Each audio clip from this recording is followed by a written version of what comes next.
सुभाष और सुहास नाम के दो भाई रहा करते थे। बड़ा भाई सुभाष बहुत ही अमीर था और छोटा भाई सुहास बहुत गरीब था। सुभाष अमीर होने के कारण सुहास को अपने ही खेतों में काम करने के लिए रख लिया था। सुहास का स्वभाव सरल होने के कारण वो भी चुपचाप से काम कर लेता था। सुभाष के 3 बेटे थे। सुभाष की पत्नी सुधा बहुत ही लालची किस्म की औरत थी। सुभाष जब भी अपने बेटों को देखता तो उसे गर्व महसूस हुआ करता था। एक दिन सुभाष सुधा से, अरे भाग्यवान, सुनती हो, जरा चाय तो लाना। हाँ जी, अभी लाती हूँ। मैं अकेली घर का सारा काम करती हूँ, उसमें मैं थक जाती हूँ। अरे भाग्यवान, तुम चिंता क्यों करती हो? जब 3-3 बहुएं आएंगी तो तुम आराम ही करोगी और दहेज से भी घर भर जाएगा ना। हाँ, ये बात तो आपने सच कही है। मैं तो फिर राज करूंगी, राज। और एक वो सुहास है जिसकी 3-3 बेटियां हैं, वो तो दहेज दे दे कर कंगाल हो जाएगा। अरे हाँ, वो तो बेवकूफ है। मैंने उसे कहा था कि सोनोग्राफी करके लड़की हो तो गिरा दे, मगर उसने मेरी एक भी नहीं सुनी। अजी, हमसे कुछ सीख ले लेता। हमने तो अल्ट्रासाउंड करके लड़की होने पर खत्म कर दिया और आज देखो हमारे लड़के हैं, लड़के। हाँ, वो तो पागल है, उसे कुछ समझ में नहीं आता। वो कहता है कि लड़कियां माँ लक्ष्मी का रूप होती है। अरे फिर 3-3 लक्ष्मियां घर में होते हुए भी वो गरीब क्यों है? अरे छोड़ो उसे, उसमें कहाँ समझ है। अगर थोड़ी भी समझ होती तो हमारे यहाँ इतने कम दामों में काम थोड़ी करता। वही तो, जाने दीजिए। चलिए, सुभाष और सुधा अपना काम करने के लिए चले जाते हैं। कुछ ही दिनों में नवरात्रि का उत्सव आता है। सुहास के यहाँ हमेशा की तरह नवरात्र में माँ दुर्गा की स्थापना हुई और सुहास की पत्नी सरिता ने भी हमेशा की तरह पूरा व्रत रखा।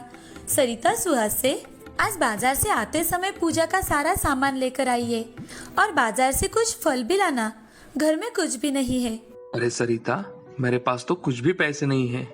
रुको, मैं काम करता हूँ, भैया से कुछ पैसे उधार लेकर उससे सामान खरीदता हूँ। जैसे आपको ठीक लगे। थोड़ी ही देर में सुहास सुभाष के घर पहुँचता है और सुभाष से, भैया मुझे कुछ पैसे उधार दे दो, मुझे बाजार से कुछ सामान लाना है, मेरे घर में कुछ भी नहीं है भैया। अरे भाई, यहाँ भी क्या है, चलो पहले खेतों में चावल की फसल काट आते हैं, बाद में पैसे ले लेना। ठीक है भैया, चलो। सुहास और सुभाष दोनों खेतों में जा रहे थे। तभी रास्ते में एक झाड़ी के पास बहुत से कुत्ते खड़े थे और वो एक दूसरे पर चिल्ला रहे थे। ये देख। अरे इतने सारे कुत्ते इकट्ठा होकर क्या कर रहे हैं और ये रोने की आवाज कहाँ से आ रही है? सुहास ने ध्यान से सुनते हुए कहा, भैया ये आवाज तो एक बच्चे की आ रही है, चलो पास जाकर देखते हैं। अरे देखो, वहाँ कितने सारे कुत्ते हैं। भैया ये तो एक बच्ची है, कोई इसे यहाँ छोड़ गया है। अगर हमने ऐसे ही छोड़ दिया तो ये कुत्ते उसे नोच खाएंगे। अरे बेवकूफ, चुपचाप यहाँ से निकल ले। तुझे क्या करना है? वैसे भी इस समय तेरी नवरात्रि का उपवास चल रहा है और इसका खून बह रहा है, खून। तू इसे छूकर अपवित्र हो जाएगा। तो भैया आप ही इसे उठा लो, इसकी जान बचा लो, नहीं तो कुत्ते इसे मार डालेंगे भैया। अरे मैंने क्या दुनिया भर का ठेका लेकर रखा है क्या? ऐसा कहकर सुभाष वहाँ से चला जाता है। तभी सुहास एक डंडा लेकर वहाँ आकर कुत्तों को भगाता है। बच्ची को जब सुहास उठाकर देखता है तो उसे बहुत खरोच आई हुई थी। हे भगवान, ये बच्ची कितनी घायल है, मुझे इसे अभी अस्पताल लेकर जाना चाहिए। सुहास बच्ची को अस्पताल लेकर जाता है और वहाँ उसकी मलहम पट्टी करके अपने घर लेकर जाता है। घर जाकर सरिता को सारी बातें बताता है। सरिता सुहास से, कोई बात नहीं, जहाँ हमारी 3 बेटियां बड़ी हो रही है वहाँ ये भी उनके साथ रहेगी। हम पहले से ही गरीब है, इससे ज्यादा और गरीबी क्या आएगी। आज ना तो पूजा की सामग्री आ पाई है, ना तो फल। आज का काम कैसे चलेगा? हम क्या खाएंगे? सरिता, मैं भैया से पैसे मांगने के लिए ही गया था, लेकिन उन्होंने मुझे कहा पहले खेतों में काम कर लेते हैं, बाद में वो मुझे पैसे देंगे। तब तक रास्ते में मुझे बच्ची मिल गई। अब हम पूजा कैसे करेंगे? जाने दीजिए, चलो हम मैया से क्षमा मांग लेते हैं। जो हमारे पास पूजा की सामग्री है उसी से हम पूजा कर लेते हैं। दोनों श्रद्धा पूर्वक पूजा करते हैं और फलाहार के लिए कुछ न होने के कारण पूरा दिन भूखा ही रहते हैं। सरिता बच्चे की अच्छी तरह से देखभाल कर रही थी। तभी दरवाजे पर कोई आता है। सुहास दरवाजा खोलकर देखता है तो उसे एक आदमी हाथ में फल लिए हुए दिखाई देता है। तभी सुहास उस आदमी से, आप कौन हैं? जी आपके लिए फल लेकर आया हूँ। जी लेकिन मैंने तो कोई फल नहीं मंगवाए थे। जी हमें तो आपके यहाँ फल देने का ऑर्डर आया है, ये लीजिए। लेकिन मैंने इन फलों के पैसे भी नहीं दिए। अरे भाई साहब, मुझे इन फलों के पैसे मिल चुके हैं। ऐसा कहकर फल वाला उस पेमेंट का मैसेज दिखाता है। सुहास के हाथों में फलों की बैग रखकर वहाँ से चला जाता है।